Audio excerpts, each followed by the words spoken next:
And temperatures, of course, about to take a big nosedive. Students are scrambling, getting ready for the cold weekend. 5 News reporter Laura Castleman is at the U of A in Fayetteville, where she's been roaming around campus trying to find out what students' cold weather game plans are. Snow days have a way of making you feel young again, and I couldn't resist asking students the ultimate winter debate: snow pants or sweatpants? Oh, snow pants. Snow pants all weekend.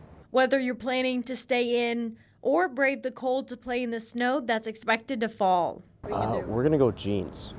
I have my winter coat ready. People are making sure to bundle up. Students at the University of Arkansas say they're stocking up on layers, hot coffee, and yes, even some survival essentials to get through the cold. Stock up on lean cuisines. Many waiting in long lines to get everything they need. I had to make sure I had everything I needed, like cat litter and all of that.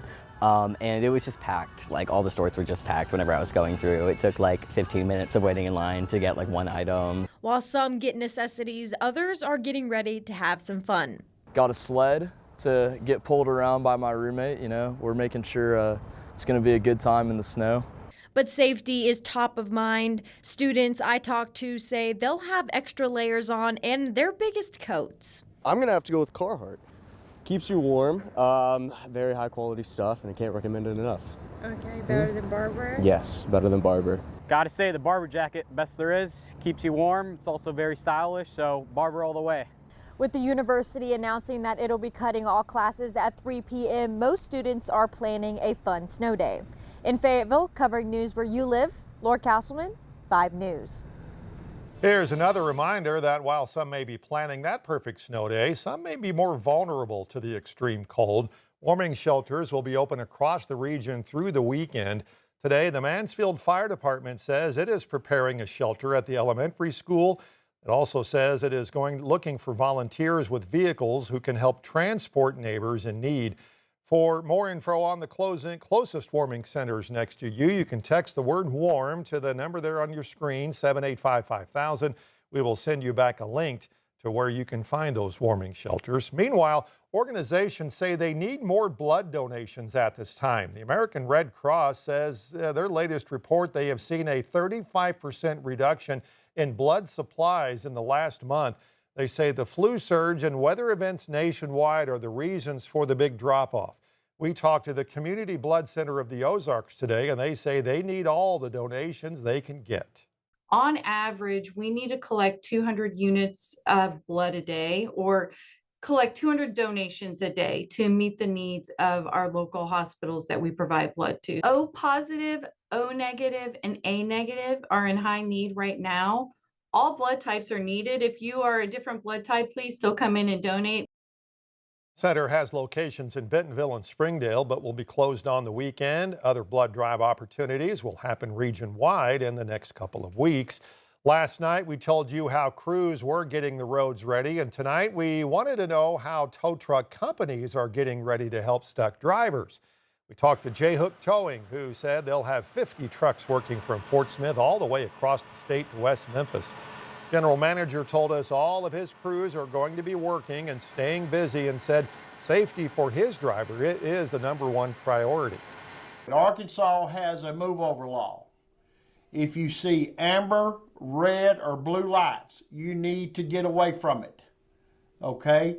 You need to move over, or at least slow way down if you have to pass them. Arguably the biggest tip for you if you have to drive this weekend: have an essentials kit with you. That should include items like water, blankets, cell phone chargers, and other clothing that can keep you warm if inside your vehicle. An update tonight now on that bank robbery in Fort Smith. Police say they have arrested the suspect, 31-year-old Aljon Smith of Oklahoma City. Police responded to the robbery Tuesday afternoon at First National Bank branch in the 5200 block of Rogers Avenue. No injuries reported in that robbery. Fort Smith police say they were assisted with efforts from the U.S. Marshals Service. We told you this month a never-before-seen book ban will take effect at Arkansas State Prison starting February 1st. And now we're hearing reaction from prison leaders and those against the new policy. Maya Ellison has the story. Rand Champion, spokesperson for the Arkansas Department of Corrections, says the department noticed books with pages soaked in synthetic drugs like K2, making it hard to detect and potentially deadly. And in the last 4 or 5 years, we've seen a large uptick coming in through printed books, coming from outside vendors that we can't verify. This triggered the policy change. We're not banning bringing print materials into prison, we're just streamlining how they make their way in. Champion says inmates will no longer receive books or any additional printed materials sent from outside unverified sources. He says the policy is meant to limit contraband entering prisons while still providing access to resources inside and digital issued tablets. A lot of people are portraying, we're trying to censor, we're trying to take away inmate freedoms, and that's not what this is. What this is again, just trying to have things brought in a safe manner to protect inmates. I mean, it's already hard enough to keep in touch with the people that do want to keep in touch with you.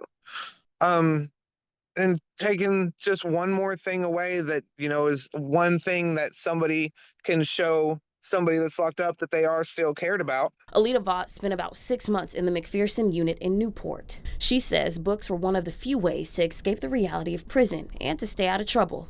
We would, pass around, share books in like the little friend group and something to talk about. It was just nice to be able to have something to talk with or talk about with other people. Vaught says hearing about the new policy leaves her at odds. Any kind of losing access to family and people that care about you on the outside is detrimental. Any kind.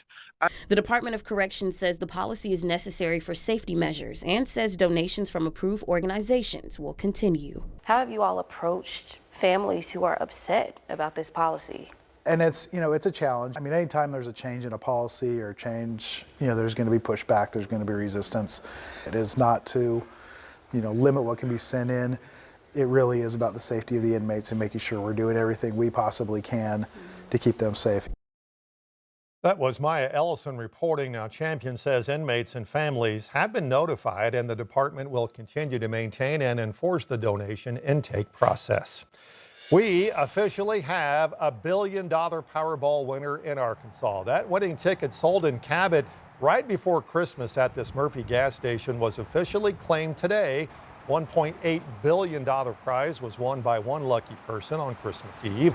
Whoever it was, they're gonna stay anonymous. They decided to claim the one-time cash payment, taking home more than $834 million.